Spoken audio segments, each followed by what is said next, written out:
Greetings. It's going to touch on a couple topics today and just jump right into it. It's my meditation person.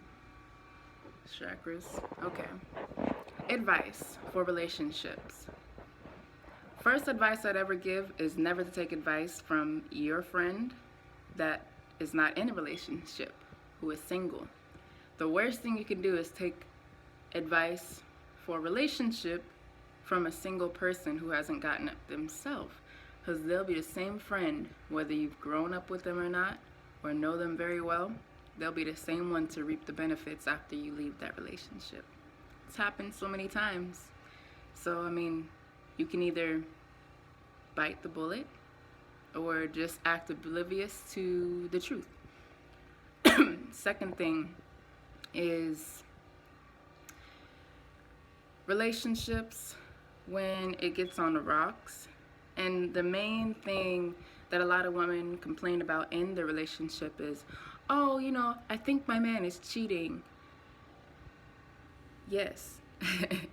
If you know the ratio between men and women in this world, it's probably around 13, 14 to 1, women to men. So women outnumber men, and men are naturally polygamous by nature. And you can Google it. You don't have to take my word for it. You can be in denial all you want to, but the facts are facts. That's just how it is. And I can get into that, but that'll be a whole story on its own. But just accepting that and being very verbal and open about those things with your relationship will save you a lot of heartache, a lot of argument, and a lot of trouble. A lot of people, they stay in the relationship in denial. Like, oh, I don't want to share my man. This is my man. That's why we're together. Da, da, da, da. You might have 4 kids with this person, and you think that you're going to have it all to yourself. You are mistaken. I just want you guys to go with this. If a lot more women who are in relationships, especially long term, were more open to that, there'd be less argument, less problem, and less broken up families. Because in Africa, there's no such thing as divorce. Or there wasn't, probably now, until they moved to U.S. This U.S. notion of individualism is insane, and it's messing us up. That wasn't for us, just so you know, that was for, so we are not wax. Just saying. Yeah, but all this, the fairy tale notion that everyone's gonna be happily ever after, just together, just on their own, and you won't have to deal with any other woman outside your relationship trying to either challenge you or join in or just have some time with your husband or boyfriend, whoever your significant other.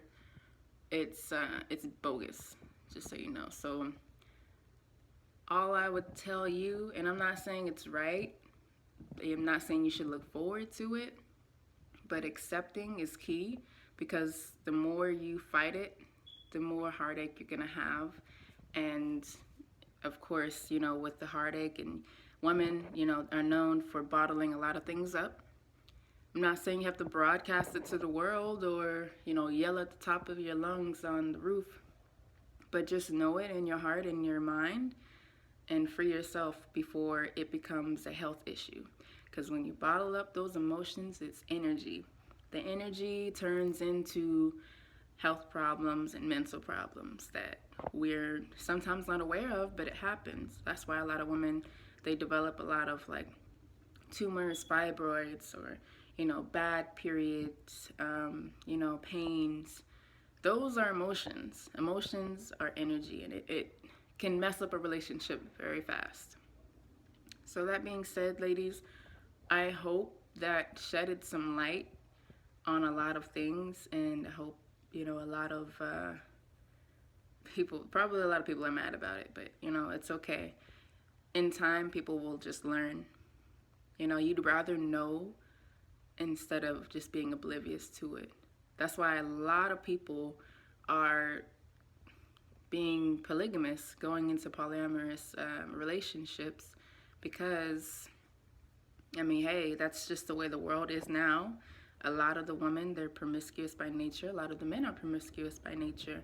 You know, whether they've been in a long-term relationship or not, it's gonna happen. To take two people in the room and they have some type of attraction, you can't stop that, you being the wife, no matter how long you've been around. But that's not saying that the man doesn't love you any less, or you know, he loves you any less, or he, you know, he just might have a thing for those characteristics of what he's looking at. Like, everybody has their strengths and weaknesses, basically. If your strength is, you know, cleaning and not so much cooking, if, you know, he finds a woman that does does cook and doesn't clean, I mean, y'all would make the perfect trio, right?